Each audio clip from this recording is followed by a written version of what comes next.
Hey everybody, we got an interesting one today, I think. This is Proverbs chapter 14, verse 4. Where there are no oxen, the manger is clean, but abundant crops come by the strength of the ox. Fascinating proverb to me, and it's a little difficult to understand at first about oxen and mangers, but what this is all about taking risks. This is all about being willing to break up the status quo for something better, being willing to break up normal. So, where there are no oxen, the manger is clean. If you have a barn with no oxen in it, it's going to be a very clean barn. There's no animals to mess it up. There's no manger that you have to keep cleaning out. You've got a clean barn. But you're also not going to have any crops because you don't have any oxen to work the field. So it's kind of about the trade-off. You can have a clean barn or you can have a messy barn with food. And that's the point. And so we can apply that much more broadly. Often in life, we're in a state that is comfortable. You know, the manger is clean. The barn is clean. But it's not very profitable. You're not accomplishing what you could accomplish. You're not experiencing what you could experience. And we stay in that state out of fear because we know that to invite an oxen into the barn is going to make a big mess. And we're concerned or lazy or afraid of the mess. So that keeps us from getting an abundant harvest, you might say. There's fear associated there, but you've got to be willing, according to this proverb, to break up the comfortable status quo to get to what you could be or what you could have or what you could see in your life. Some of these things are kind of silly. Some of them are very critically important for your life. So I've got a list of 6 here that I'm going to run through of ways we can apply this proverb here. Hopefully you'll get it by the time we're done. Number 1, this teaches us don't put off doing chores because you don't want to go through the effort. Do you know this one? Maybe you're at the house and you know that lawn's got to be mowed, but you're like, you know what, I'm inside, I'm clean, I smell nice, I don't want to get out there and start smelling like gas and fresh cut grass, and then I got to get the weed eater, and I don't want to do that. Or the dishes, or whatever it is. And you're comfortable, but the mess is growing around you, and because you're unwilling to put forth the effort, you're not going to have a clean house, you're not going to have the work done like it should be. Number 2, you could say this is like not wanting to go to the doctor. Because you know if you go to the doctor, you're going to have to go through the physical, and he might tell you you're sick. And you don't want to be told that you're sick. This is, I think, a guy thing where we don't like to go to the doctor if we know we're sick. I just know what he's going to tell me. But it's kind of silly, isn't it? It's like, yeah, you're at home and you feel good about yourself, but there could be something wrong. You got to be willing to put forth the effort and get out there and shake up feeling fine to potentially catch something early on. So those are some silly examples.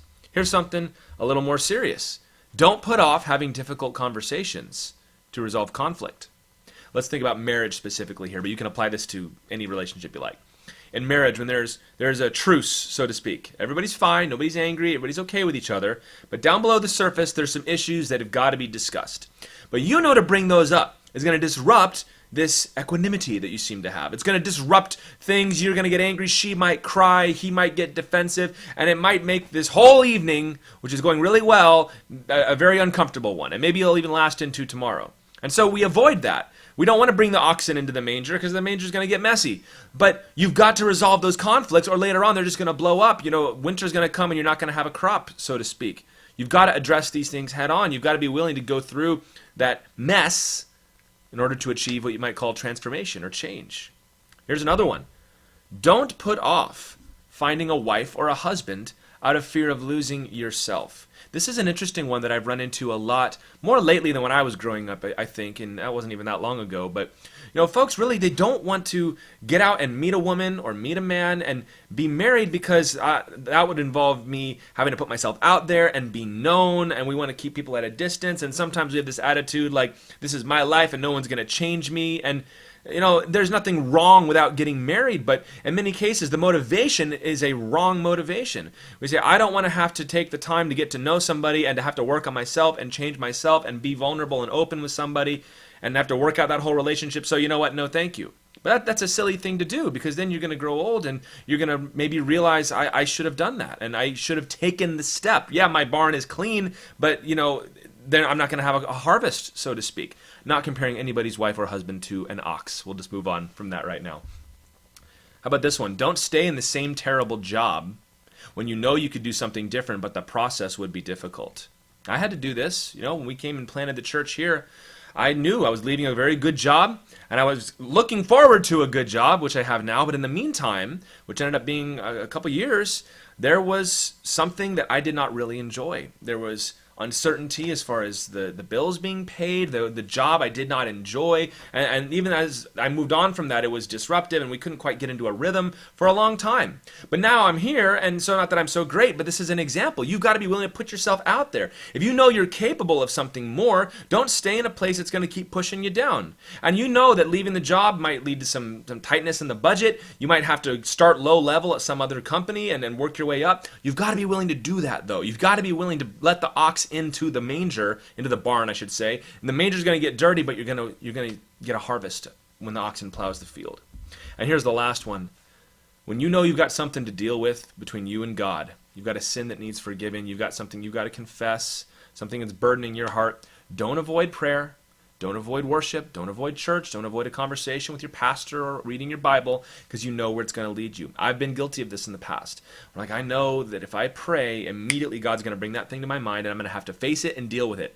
And I'm not prepared for that right now. I'm going to get emotional. I'm going to have to change some things, and I don't want to do that. And we push it off. And thankfully, at least for me, I only do that in short bursts. But y'all, we can do this our whole lives, where God's got something He wants to say to us, and He wants to free us from it, but we don't want to go through the extraction, so to speak, like a bad tooth that needs to be pulled out. That's what your sin is like. So I don't want to go through all that pain. I don't want to have to cry at the altar. I don't want to have to confess to somebody. But you've got to be willing to do it, y'all, because after that, it's going to be so much better. And I'm sure there are other examples in these 6 things I've given, but, risk is a part of life. You've got to be willing to step out and do the work and incur the risk and the pain in the short term to get a long-term benefit. Everything worth doing takes effort and it takes risk. And the ones who are willing to dare to cross the desert, right, to leave Egypt, to go through the wilderness, will get to the promised land. But those who are afraid and go back to Egypt are just going to be stuck. And at my last point here, I'm kind of running out of time, but do not be the person who refuses to make any change and you sit there proud of your potential. That's cute when you're 12. It's not cute when you're 40, right? Well, if I were to go and find a wife, I'd find the prettiest wife out there. I know everything about relationships. Yeah, this job is beneath me. If I were to go out there and get what I'm worth, it'd be unbelievable, and you would never be able to touch me and what I'm going to do with my life. Or I know everything there is to know about God, and if I were to be in the ministry, I'd be the best pastor. You know people like this? You haven't done anything, but you apparently have great potential, but you're not going to step out because the system is busted or because it's not fair or because, I'm just not worth it. And don't be that guy. Don't be arrogant, and don't listen to those kind of people either. Instead, take a look at your life today. How might it be improved? What could be better about your life, your job, your relationships, your walk with Jesus Christ? What could be better that takes a little bit of effort and maybe it has to endure a little bit of pain? I'm exhorting you, step out and go get it. Because the Lord set us this example that we were dead in our sins. God Himself was doing just fine. He loved us, but He was all right. But He sent His Son Jesus to go and die and endure the cross for the joy that was set before Him. He set us an example that when we are living in a broken and sinful world, we're going to be in places that are less than optimal. And to get to a place that is better involves crossing the desert. It's going to be painful. But the Lord wants us to step out because He has promised us an abundant life if we will heed the wisdom of passages like Proverbs chapter 14, verse 4. God bless you guys.